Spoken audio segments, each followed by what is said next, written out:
على استعلانك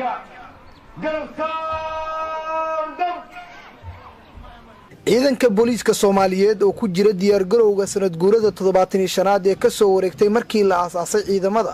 ayaa tijaabadii ugu weyneed ee diyaar garowgooda ku soo bandhigay xarunta tababarka ciidanka booliiska Soomaaliyeed ee General Kahiye Ex Iskolo Bluzia sareeyaasha saraakiisha saraakiil xigeenada iyo noocyada kala duwan ee ciidanka booliiska ayaan u kala harin diyaar garowga taliyaha ciidanka booliiska Soomaaliyeed sareeya gaas Bashiir Cabdi Maxamed ayaa ciidanka salaan sharaf kaga qaatay barxadda dugsiga tababarka ciidanka booliiska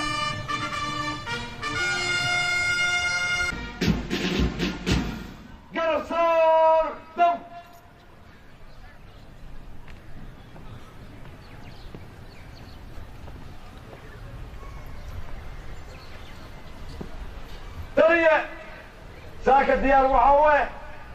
برابر النور الرئيسي أو جنرال قائد عندما كقبل لاي تطلعت ريشن قولنا عيدك بوليسكا dhalinyaro loo diyaarinayo ka mid noqoshada ciidanka booliiska ayaa qayb ka ah tijaabada diyaar garowga maalinta ciidanka booliiska Soomaaliyeed sareeya gaas Bashiir Cabdi Maxamed taliyaha ciidanka booliiska Soomaaliyeed ayaa ciidanka ku dhiirigeliyay diyaar garowga ay ugu jiraan xuska 75 guuradii ka soo wareegtay aasaaska ciidanka booliiska waxaan aaminsanahay ciidanka booliisku inuu sugi karo amniga caasimadda iyo dalka caam ahaanba waxaynu aaminsanahay 75 sano 75 guraagii dabaaldega ciidanka booliiska Soomaaliyeed aasaaska ciidanka booliiska inaanay khibradaas iyo waaya aragnimadaas aanay naga maqnayn waxaanu aaminsanahay in ciidanka booliisku dalka leeyahay